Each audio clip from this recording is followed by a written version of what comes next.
myself. My name is Rizka Listiana with NPM 234-11142 from class Management 23B. Hadirin sekalian, hari ini saya ingin berbicara tentang peran teknologi dan inovasi dalam meningkatkan efektivitas pendidikan. Seperti yang kita semua tahu, dunia berubah dengan cepat dan begitu juga cara kita belajar.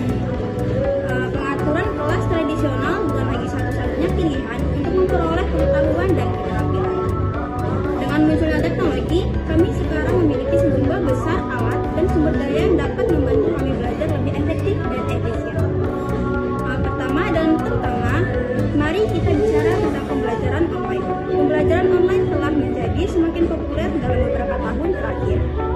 Dan untuk alasan yang bagus, ini memungkinkan mahasiswa untuk belajar dari mana saja di dunia, kapan saja, dan dengan kecepatan mereka tersendiri. Fleksibilitas ini sangat penting bagi mahasiswa yang memiliki komitmen lain seperti pekerjaan atau kuliah. Pembelajaran online juga menyediakan akses berbagai kursus dan program yang lebih luas yang mungkin tidak tersedia di area lokal mereka.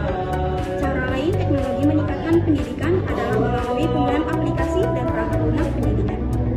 Alat-alat ini dapat membantu siswa belajar dengan cara yang lebih baik, lebih interaktif dan menarik. Misalnya, permainan edukasi dapat membuat pembelajaran lebih menyenangkan dan menyenangkan.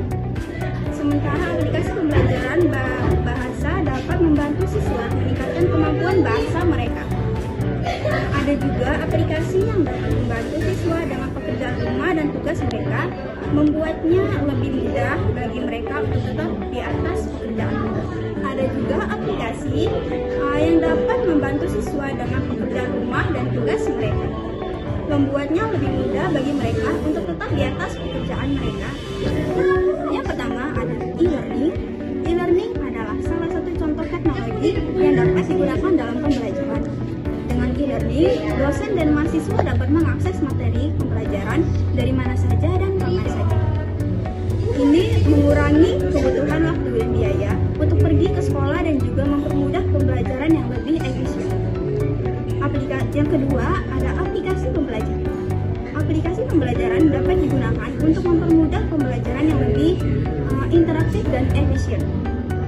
Dengan aplikasi pembelajaran, mahasiswa dapat mengirimkan tugas, mengirimkan pemberitahuan, dan mengolah nilai mahasiswa lebih mudah.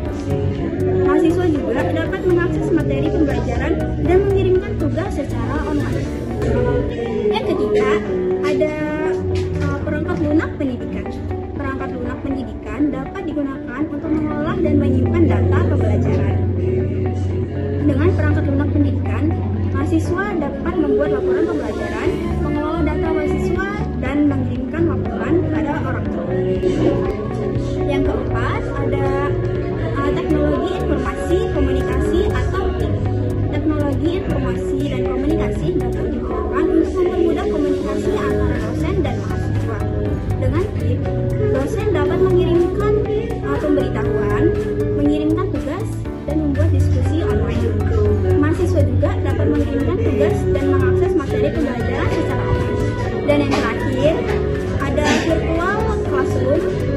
Virtual classroom adalah ruangan pembelajaran yang dapat dibuka secara online. Dengan virtual classroom, mahasiswa dapat membuat presentasi, membuat diskusi, dan membuat tugas online. Siswa juga dapat mengikuti pelajaran secara online. Dengan penggunaan teknologi dan inovasi tersebut, pembelajaran dapat lebih efektif, interaktif, dan mudah diakses oleh guru dan siswa.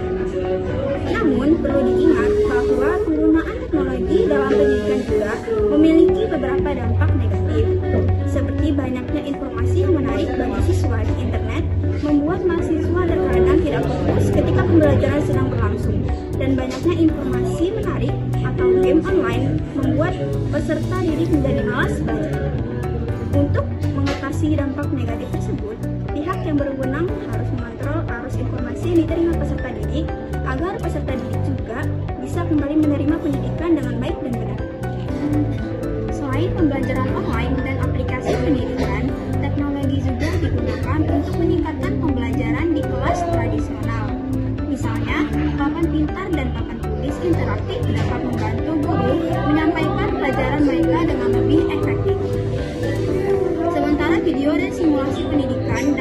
membantu mahasiswa memahami konsep kompleks dengan lebih mudah. Virtual dan augmented juga dapat digunakan untuk menciptakan pengalaman belajar yang imersif yang dapat membantu mahasiswa memahami dunia di sekitar mereka. Tentu saja, teknologi bukan tanpa tantangan. Salah satu tantangan terbesar adalah memastikan bahwa semua mahasiswa memiliki akses ke teknologi yang mereka butuhkan untuk belajar efektif. Ini sangat penting di negara berkembang, di mana banyak siswa tidak memiliki akses ke internet atau perangkat yang mereka butuhkan untuk berpartisipasi dalam pembelajaran online. Sangat penting bagi kami bahwa bekerja untuk menjembati kesenjangan digital ini dan memastikan bahwa semua siswa memiliki akses ke kesempatan yang sama untuk belajar. Kesimpulannya, teknologi dan inovasi memainkan peran yang semakin penting dalam meningkatkan efektivitas pendidikan. Dari pembelajaran online hingga aplikasi dan perangkat lunak pendidikan, dan dari papan pintar hingga realitas virtual, ada banyak alat dan sumber daya yang tersedia yang dapat membantu siswa belajar lebih efektif dan efisien. Namun, kita juga harus mengatasi tantangan yang datang dengan teknologi, seperti memastikan bahwa semua siswa memiliki akses ke teknologi yang perlu mereka pelajari. Dengan bekerja sama, kami dapat memastikan bahwa teknologi digunakan dengan potensi penuhnya untuk meningkatkan kualitas pendidikan bagi semua mahasiswa. Sekian pidato yang dapat saya sampaikan, kurang lebihnya saya mohon maaf.